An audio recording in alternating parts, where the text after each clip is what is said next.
Hi everyone, it's me again, and Squish Gang is present, and welcome to today's video, where today we're going to be talking about YouTube couples and the complications and rhetoric that comes with that. This is because I had been receiving a couple of comments specifically about the reactions to the OK Baby couples video, like the breakup video that they had, and the allegations towards Oscar, and how that was different than the perception of the creators that were talking about this video. Now, I'm going to get into some trigger warnings. We are going to talk about allegations of abuse. We're going to talk about neglect. We're going to talk about cheating. And we're going to talk about adultery as a concept. We're also going to talk about kind of just some nostalgic vibes of couples that have broken up and are still together and stuff that might make you a little bit emo. Thank you everyone as well for supporting the channel. This look is in, I did the eyeshadow look in my last video on Foodie Beauty. That is already up on the channel. We also are moving soon and got into grad school. Like I mentioned in the last video, my 2 videos ago, my 2-hour manifesto on 2016 YouTube, which there should be a part 2 before I move. We'll see, because obviously by the length, it's quite a project. I have a couple of videos on in my idea box. I'm thinking Rhetoric Katana Mojo, Rhetoric Trisha Paytas. I'm also thinking obviously 2016 part 2. I want to make a video on sexualization of kids content as well, and we can talk about that as well. We'll see. Comment down below any suggestions. Also, make sure to like and subscribe while you're there. And the Amazon wish list is down below if you wish to support the channel. That's only there because I'm just a college kid trying to make it big, trying to live my dreams and move to Los Angeles. Obviously, I'm kidding, but so we're talking about YouTube couples, right? They come in many forms. There comes as the couple vlogger channel, the family channel, the popular creator who had a partner who people liked in the videos, and then they make channels like that. The issue is that it creates dependency on the relationship between the audience and that relationship as a concept, which comes with its own set of complications. So we're going to have sections for this video. We're going to talk about the types of YouTube couples and the implications that comes with them, to the imperfect audience perception. This is specifically where we're going to get into the OK Baby situation, and 3 breakups and broken relationships. Now, I also want to say that this video will be timestamps for the girlies, and if you're ever wondering what I'm referring to when I talk about rhetoric, the readings, if I do have them from actual books, are always tagged down below. The issue is I'm weary about putting things on screen because provided materials to me, the university says, are for the class use only. So to be able to like distribute them through not interpreting them becomes a little bit dicey. So I'm just going to be slower than my last video, and I'm going to explain it more because that was a criticism I had in my comments that I do think is a very good point. We're going to get right into part 1. Quick intro this time, kind of, at least for me. This section, there are 3 types of the YouTube couples. So the couple that built the platform together, 2 people who were unpopular or just didn't exist on the platform and then became popular while they were together, the YouTuber with a partner separate, and the mommy vlogger hubby dynamic. Each of these lead a different set of implications, starting with a couple who built the platform together. There are many questions to ask, right? So what happens if they break up? What happens if if that's the case? Who gets the channel? Who gets to keep the relationship with the audience? People are going to be constantly inquiring what happened because that is the substance of their channel. They don't have necessarily they haven't been able to build themselves as a separate entity a lot of the time, and then you kind of will lose popularity because that dynamic is gone after the tea simmers and the drama of the relationship is over, which happens over time. So when we think of couples that have broken up, where you have somewhat of a situation like this, I always think, when I'm talking about where there's a dynamic of the 2 of them existing as a couple and they break up, I'm thinking like Amberlynn Reid and Becky.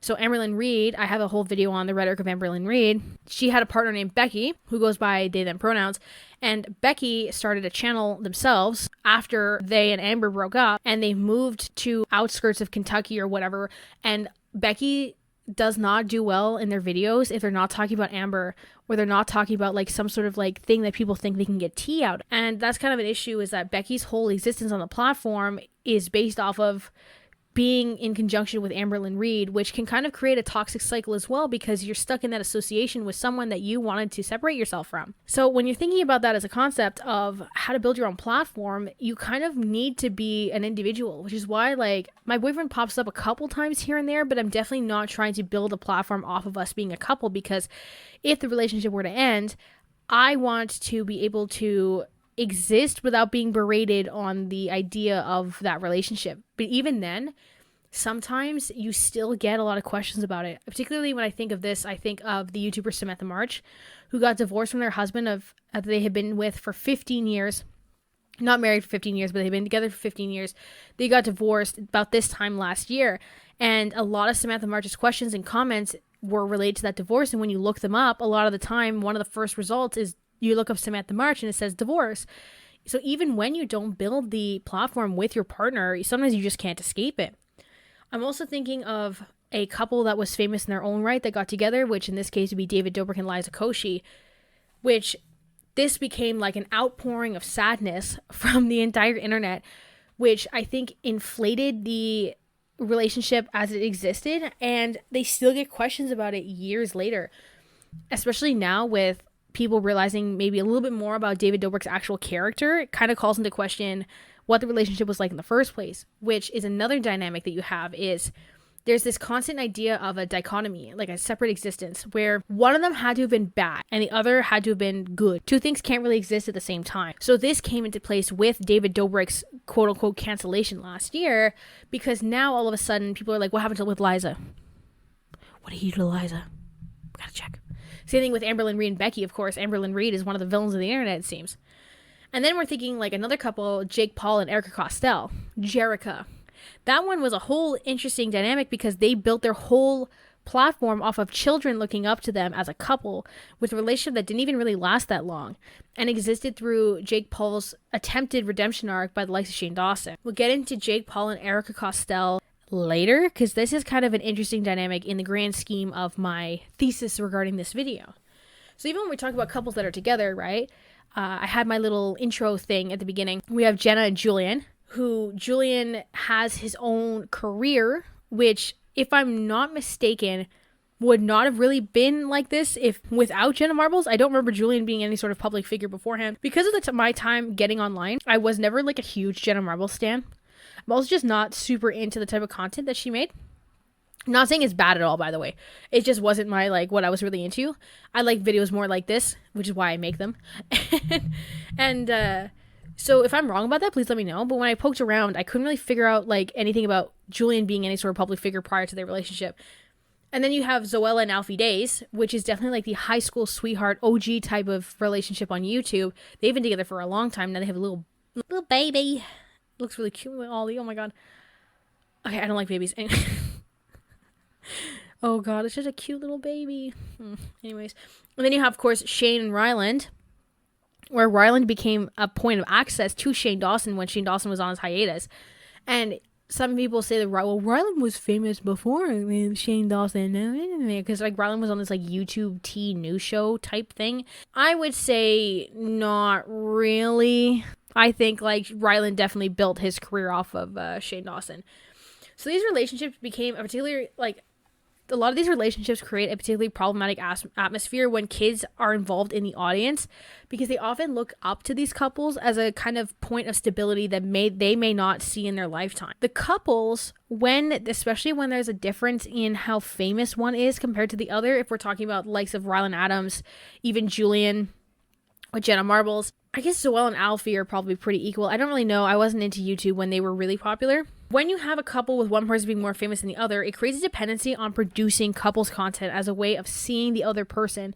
This is kind of why if you look at Ryland's vlog channel, it's really become like Shane Dawson 2, because you need to have Shane Dawson in there because he doesn't upload very frequently, and Shane Dawson doesn't do things like vlogs or many social media posts.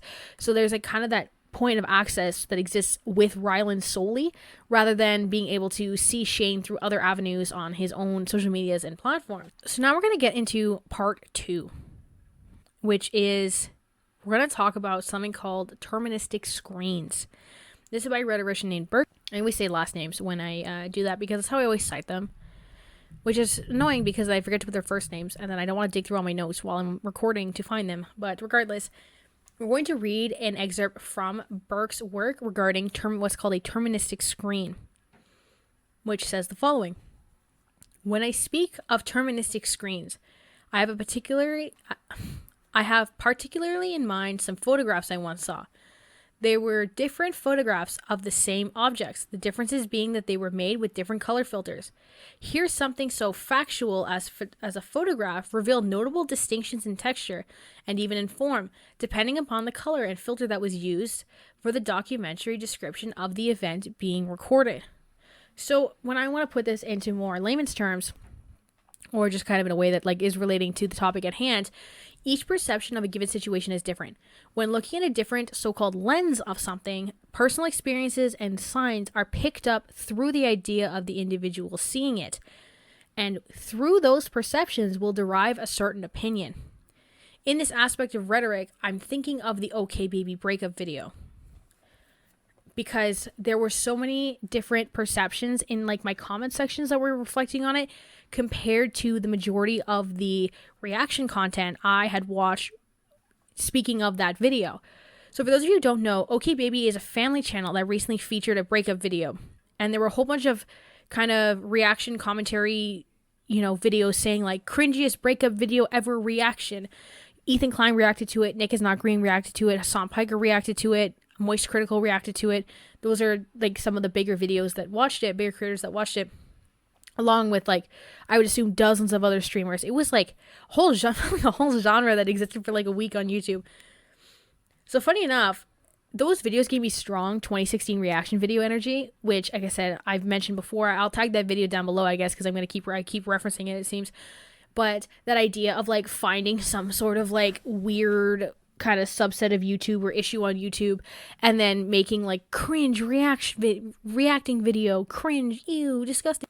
A while ago, and the reason why like I was reflecting on this, and I want to preface that I am by no means condoning any form of abuse from anybody.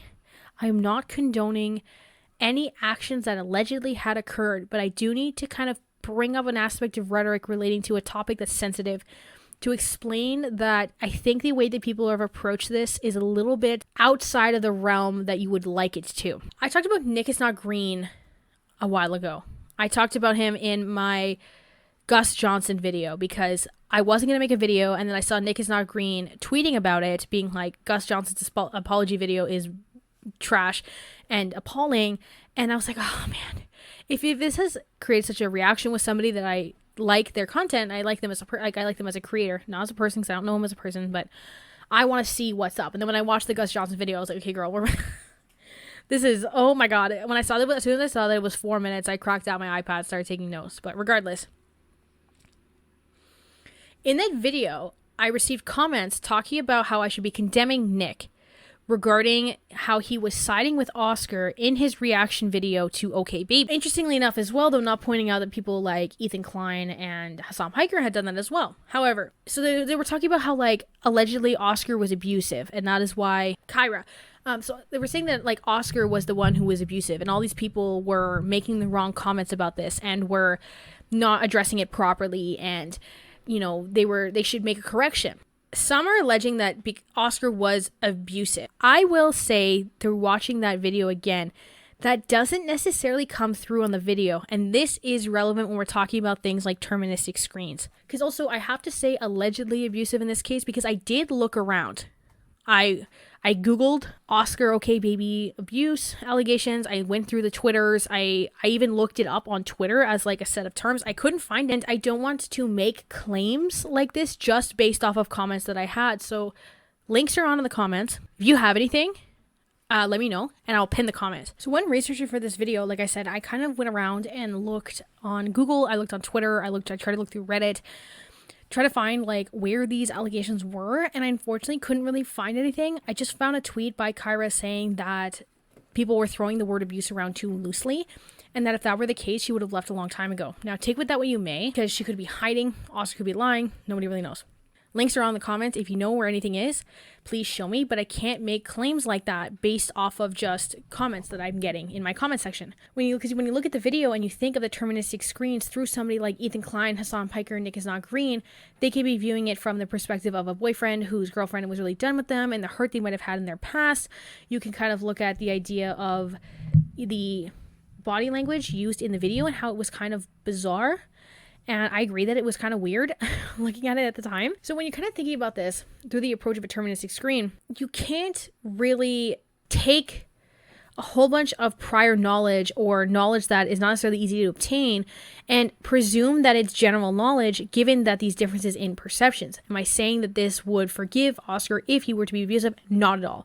I do not condone any of that, and that is horrifying if that is the case. However, if it is not the case, also that in itself is its own set of issues. It's hard to tell what actually happened. With that, you can only really evaluate the video as it stands. And when you're evaluating the video as it stands, Oscar implies that Kyra was emotionally cheating on him. There was a lot of times where she cuts him off. The body language is very defensive and very frightened. There's definitely a lot of points where Kyra makes a point to overshadow him, and it feels like she is kind of almost presenting herself in a point that his opinion doesn't matter as much as hers. Again, do I think that's the case? No. But that is the perception of the video.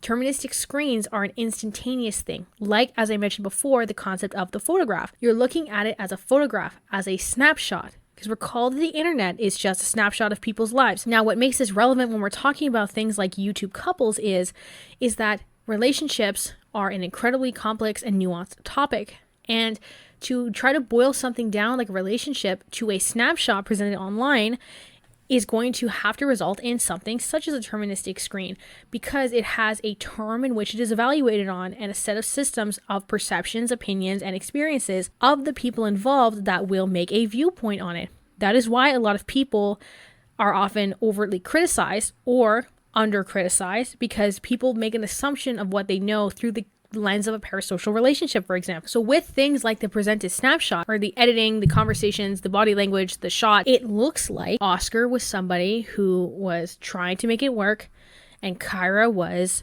moving on and kind of pursuing other people in a time that might have not been appropriate. Kind of imply these other aspects in that, but applying them to reactions on that situation is disregarding a really important aspect of rhetoric that exists in many circumstances. So the particular complexity comes with something such as relationships and family dynamics, and the Terministic screens for these types of things are so intense because every single person has seen a relationship, has one of or multiple of these options, seen a relationship, been in a relationship, had a family dynamic, have experienced problematic family dynamics, or have witnessed problematic family dynamics upon somebody, like within somebody else's. These are types of things that every single person has an opinion on. It's not like something like when you're reacting to Twitch gamblers or scams or things like that. If you're not somebody who's bought into them, you don't really have any experience with them, your opinions are going to be different than somebody who has perceived them. In this case, every single person has a perception of this at some point in their life. And when you have perceptions at some point in your life, you're getting a lot of different,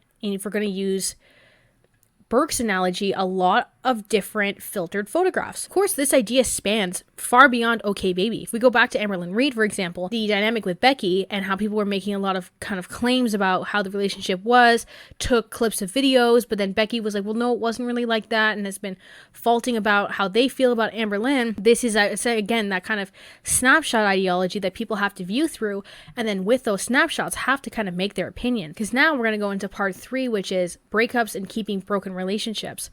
So very rarely outside of the YouTube platform do we see careers that are dependent upon the relationship standing as it exists. I guess the only other circumstance that we can think of is things like reality television. So things like Are You the One, or was that Blind, Love is Blind, or whatever, things like that, where their kind of celebrity status or lack thereof, perhaps, of their reality stars depends on if they stayed in that relationship, if they got with somebody else within the show, if they got with somebody else in general. But regardless, typically that dynamic and that evaluation of being with a specific person is something pretty unique to YouTube, especially because these are like, if from the beginning, organic relationships. Because obviously YouTube has had some inorganic relationships, such as Jake Paul and Tana Mongeau, or if we're talking about, I think there is like that, or there's like weird kind of games that people will play with people with relationships. Like I know that there was those two TikTokers, like the Diet David Dobrik guy on the Hype House show, they had like a fake marriage. Which that in the whole self is, when your fans are kids, don't do that, because like I said, everyone has experiences with these types of dynamics, and you're playing with the emotions of children when you're doing that. But I think you can tell by the commentary channels and the perception of that overall that people kind of understood that that was not ideal. And family channels in particular bring this to a whole other level of public perception, because not only are they relying on a relationship, they're relying on a relationship, a lifestyle dependent on that relationship being profitable, clean, ad-friendly perception of that relationship, as well as the children they have had together. Because, you know, like lots of divorces involve children, and they can kind of just move their separate ways. Mommy's 1 week, daddy's 1 week, whatever. But when you're a family channel and you're romanticizing the relationship of these two people, then you become, there's a whole new level of financial, societal, and reputation-based dependency on this working out. If you look at my introduction where I had all those clips fading in, the Austin McBroom one was from a compilation that was called like All Moments of Catherine and Austin, and it seems like it was made by somebody who was pretty young based on like the use of emojis in the comments. There's a whole other set of dependencies there, and you often will see, even if we go back to the girl verse I keep referring to, there's literally like channels off the exes of the people involved, like Amberlynn and Foodie Beauty. Foodie Beauty has ex-fiance Pete's has a channel, ex-Natter has a channel. The guy she saw for like a couple days, Roman L. Roman or whatever, has a channel. Amberlynn, Destiny had a channel. Becky had a channel. She lived with Eric and Ricky. They had a channel as well. Well, a lot of them stopped uploading, but so many kind of different avenues where these types of things can go that are not supposed to exist in normal relationship dynamics. Austin McBroom and Catherine have constant rumors around Austin's infidelity, as well as overall general mistreatment. And the problem with that too is sometimes it comes from, you know, maybe not super dependable characters. Like Tana Mojo is one that makes a lot of those types of claims. Even claims like the loss of their home that they try to lie about and cover up to kind of contribute to that image. I have a whole video on how that was a lie and how they had to come out and say, no, yeah, our house got repossessed, but they tried to blame it on everyone but themselves. They need to be, which I talked about in that video too, like this like perfect nuclear family. The nuclear family dynamic is something that has been romanticized throughout history.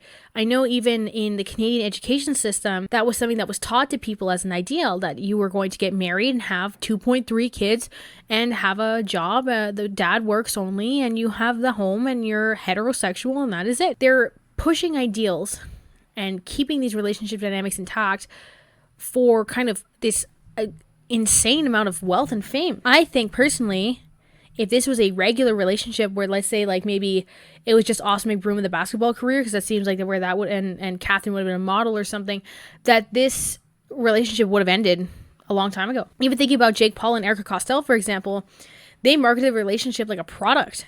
Literally and figuratively, a product of Jake Paul's redemption arc through the Shane Dawson series, as well as the fact that they literally had merch based off of like Jerica. There was Jerica merch.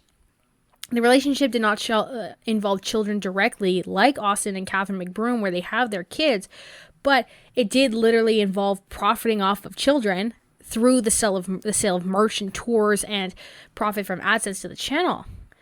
And of course, even then, we can expand on this further, that there are these types of dynamics with older audiences.